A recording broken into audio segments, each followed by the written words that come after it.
네, 이승훈 기자, 김영근 입시전략연구소장 모셨습니다. 어서 오십시오. 어서 오십시오. 안녕하세요. 안녕하세요. 자, 오늘 평가원장이 사의 표명까지 했어요. 작년에 한 문제를 3개 질의를 전체 정답 처리한 데 이어서 올해는 이제 2문제 오류가 났고 둘 다 이제 복수 정답으로 처리하기로 최종 결론을 지었는데 우선 주제어 보겠습니다.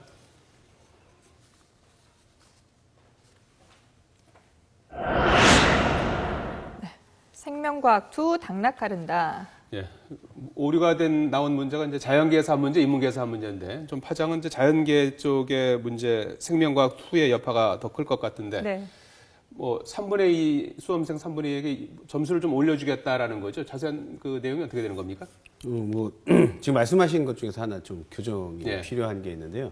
그러니까 자연계 학생 같은 경우에는 생명과학 2입니다. 하지만 인문계, 자연계, 공이, 영어는 공통입니다. 예, 그렇죠. 인문계, 자연계 학생 할 것 없고요. 네. 예. 자, 그 뭐 전제로 말씀드릴 게 있어요. 지금 뭐 몇 점이 오르고 뭐 몇 점이 내려간다. 이거 다 추정치입니다. 네. 정확한 점수는 다음 달 3일에 최종 학생들에게 이제 네. 점수가 가니까 그때가 이제 정확한 점수가 되겠고요. 오늘은 일단 정답만 발표한 거군요. 그렇습니다. 그래서 일단은 지금 이 가채점 결과를 통한 이제 추정치로서 말씀을 드리는 건데요. 네. 자, 대략 입시업체들이 추정해 본 결과 생명과학2에서 처음으로 정답이라고 밝힌 4번이었죠.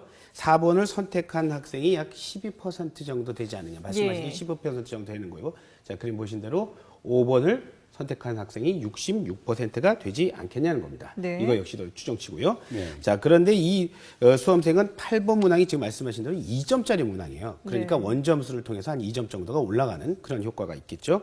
그렇게 봤을 때 전체 평균 점수가 원점수를 기준으로 해서 지금 보시다시피 한 1.32점 정도 오르지 않게 이렇게 추정이 되는 겁니다. 물론 1번, 2번, 3번을 선택한 학생은 해당 사항이 없습니다. 예.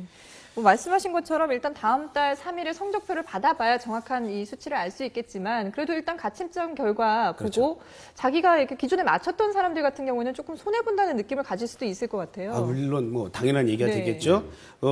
지금 그 수능 체제로 본다면 정답자가 많아지면요. 예. 그만큼 평균 점수가 이렇게 오르게 돼요. 네. 평균 점수가 오르면 이제 표준 점수 상대적으로 이렇게 떨어지게 되는 겁니다. 예. 자, 대략 한 1, 2점 정도가 하락할 것으로 예상이 되는데요. 그런 거 1, 2점 정도 하락을 갖다 등급으로 따지면 한 0.5등급 정도가 되지 않겠느냐라는 게 이제 입시 업체들이 이제 추정치입니다. 네. 그런데 뭐 말씀하신 대로 기존 정답자만 사실은 불만을 표출하는 건 아닙니다. 예. 제가 아까 말씀드렸지만은 1번과 2번, 3번을 선택한 학생들 있잖아요. 네. 이 학생들 역시 상당히 반발하고 있어요. 왜냐하면 평균 점수가 오르면서 자신의 등급이 떨어질 가능성이 그만큼 크다는 거죠. 예. 지금 이 복수 정답을 인정하면서 한 4천여 명 정도가 한 등급 오를 거라고 예상이 되는데 뿐만 아니라 오히려 반대로요.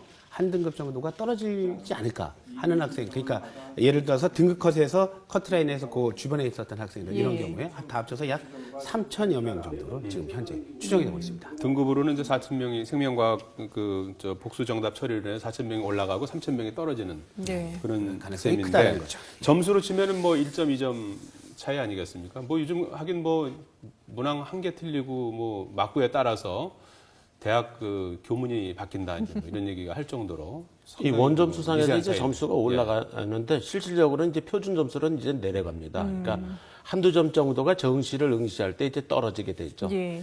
근데 여기서 이제 우리가 생각할 것은 과학 탐구 쪽에서 이 생투의 그 문제가 큰 영향을 하는데 네. 영어도 사실상 숫자 안으로 따지면은 한 3만 명 정도가 해당이 됩니다. 예. 그러니까 이 자연계 쪽에서 2만 명 정도, 영어 또 3만 명. 그리고 그 두 개를 공통적으로 다 틀린 줄 알았던 학생들이 예. 수시에 지원했을 때 그 수능 이후에 이제 대학 가서 시험들을 치른 대학이 많습니다. 네. 근데 아예 자격 기준에서 안 되니까 포기하는 이런 학생들이 컸고요. 그렇군요. 그러다 보니까 결국은 이런 고민을 할 수밖에 없는 상황이 됐는데요. 한번 보시죠. 네, 변별력 없는 물수능 2016년 입시 전략은 뭐 말씀하신 것처럼 이제 입시 전략을 좀 생각해 봐야 될 것 같아요. 자, 그 전에 말이죠. 그 간단하게 좀 그 이번 그 복수 정답 처리로 인해서 이제 그 파장을 좀 간단히 좀 더 부연해 설명을 한다면 네. 어떤 걱정이 있을 수 있어요? 오늘 지역적 왕위TN에서도 11시 오전 11시에 생중계했지만 그 네. 자리에서 김성훈 원장이 사퇴했습니다. 평가원장이 예. 사퇴, 자진 사퇴 의사를 밝혔습니다. 출제 시스템 개선도 이제 하겠다 이제 이런 얘기도 나왔고. 그렇죠. 지금 뭐 김성훈 원장 아시다시피 뭐 불과 뭐 취임한 지 뭐 석 달 좀 넘었거든요. 네. 그러니까는 이게 뭐 상당히 뭐 이번 수능 지난해에 이어서 또 올해 또 이런 일이 벌어졌기 때문에 그 파장이 상당하다 이렇게 볼 수가 있겠죠. 예. 자, 지금 말씀하신 대로 교육부 역시 뭐 오늘 황우여 뭐 부총리가 직접 이런 얘기를 했어요. 이번에 한번 이참에 수능 시스템 전반적으로 다시 한번 보자. 예. 어떻게 보면 이제 내년 수능에 대한 대수술을 예고했다 이렇게 볼 수도 있겠는데요. 먼저 다음 달 안에요. 가칭입니다만 그 수능 운영 체제 개선 위원회를 네. 만들겠다 이렇게 얘기를 했어요. 위원장은 외부 인사로 하고 그리고 법조인 등 그 비교육계 인사를 포함시켜서 수능 시스템 전반을 살피겠다 뭐 이런 말을 한 거죠. 자, 최종 개선안은 내년 3월까지 마련하겠다 이렇게 얘기를 하고 있습니다. 그리고 실제 적용은 평가원이 하는 그 공식 첫 그 모의평가가 되겠죠. 6월에 모의평가 때부터 첫 적용하겠다 이렇게 얘기하고 있습니다. 근데 이게 다음 달에 위원회를 구성해서 내년 3월에 이 개편안이 나온다는 게 좀 물리적으로 시간이 촉박한 게 아닌가 싶기도 한데요. 그렇게 볼 수도 있겠는데요. 네. 일단 이렇습니다. 그러니까 모의평가라는 것이요. 그 시험을 볼 때 학생들의 그 시험 문제에 대한 난이도만 보는 게 아니에요. 예. 그러니까 이런 시스템을 갖고 운영을 해봤을 때 이런 출제위원과 이런 검토위원을 가지고 운영을 또 한번 해보고요. 이런 거를 2차례 이상 하는 거죠. 그게 6월에 평가고 9월에 평가거든요. 네네. 그렇기 때문에 지금 이런 새로운 체제 가지고 한번 6월 먼저 해보고 그리고 거기에서 문제점이 도출되면 또 9월 한번 해보고 그리고 네. 본수능을 준비하겠다 이런 뜻이 들리니까요. 시간 여부 촉박하다는 거 일부 인정을 하고 있습니다만 한번 지켜봐야 할 것 같습니다. 예. 자, 김 소장님. 네. 어쨌든 이번에 이제 올해 수능 복수 정답 뭐 초유의 이제 두 문항에서 복수 정답 처리하기로 오늘 했는데 말이죠. 어떻습니까? 영어 같은 경우에는 뭐 이제 이게 크게 영향을 미치지 않을 것이다라는 얘기가 많이 나오는 것 같고, 이 생명과학이 이제 조금 특히 이제 자연계 그 고득점자들한테 영향을 미칠 것이다 이런 얘기가 나오는데 어떤 좀 자연계 학생들이 대부분 이제 의치한 쪽을 가고 특히 네. 의과대학이 금년에 2,400명 정도를 정시에서 뽑습니다. 예. 그러니까 이제 당장 그 정시 지원을 했을 때 예. 이 과학 2를 많이 요구들 하거든요. 예. 그러니까 이쪽에서는 이 당락이 사실상 소수점 단위에서 갈라집니다. 예, 그쪽 그랬을 때 이제 학생들이 실질적으로 받으면서 점수가 변환될 수 있었던 거 이런 영향들이 크고 예. 그다음에 이제 또 원점수가 전체적으로 상승하니까 표준 점수가 낮아지죠. 예. 그럼 최상위층 그룹에서의 합격선과 그 지원 최종적인 점수선에서는 상당히 달라붙는다. 그러니까 안 그래도 변별력이 적었던 이번 예. 시험에서 유일하게 의존할 수 있는 게 과탐인데 예. 거기서 또 그 점수 자체가 줄어드니까 최상위권 상위권층에서는 아주 힘든 그런 입시를 치른다 이렇게 볼 수 있습니다. 변별력이 약해지면서 이제 여러 가지 문제가 나타날 것이다라는 예. 말씀인데 수시 같은 경우는 어떻습니까? 수시도 최저 등급에도 조금 이제 영향을 미치면서 네, 그렇습니다. 학생들한테 영향을 주는 거 아니겠습니까? 근데 이제 나오는 성적표에 의해서 대학에서 이제 수시의 최종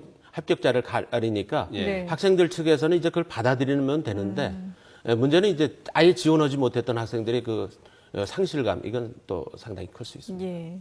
그래서 기말고사 성적 관리가 무엇보다 이제 중요할 것 같은데 수능이 쉬우면 통상적으로 이제 하향 지원을 많이 하게 되잖아요. 네. 이번에는 소신 지원을 하는 게 나을지 하향 지원을 하는 게 나을지 고민이 많이 될 것 같아요. 전체적인 추세가 하향으로 갈 겁니다. 예. 그리고 이게 이제 상위권에서 시작이 돼서 제일 힘든 쪽은 중위권대와 그 밑에 있는 하위권 수험생까지 연쇄적으로 여파가 네네네. 미치거든요. 그러니까 이랬을 때는 이제 지금은 사실 소신이란 지원은 좀 없습니다. 왜냐하면 세 개 가나다군 중에서 2개 군에서는 자기 점수 갈 수 있는 적정한 수준의 지원을 하는데 네. 예전에는 이제 다군 쪽 이런 쪽에서도 논술이라든가 면접이라든가 있었는데 지금 전혀 없거든요. 그래서 이 3개군을 다 정상적으로다가 이제 적정 지원하는데 예. 전반적인 하향 지원 속에서 자기의 지원 학과를 찾는 그런 지혜가 필요합니다. 알겠습니다. 이승훈 교육부 출입기자, 김용근 입시전략연구소장이었습니다. 두 분 고맙습니다. 고맙습니다. 예, 감사합니다. 고맙습니다.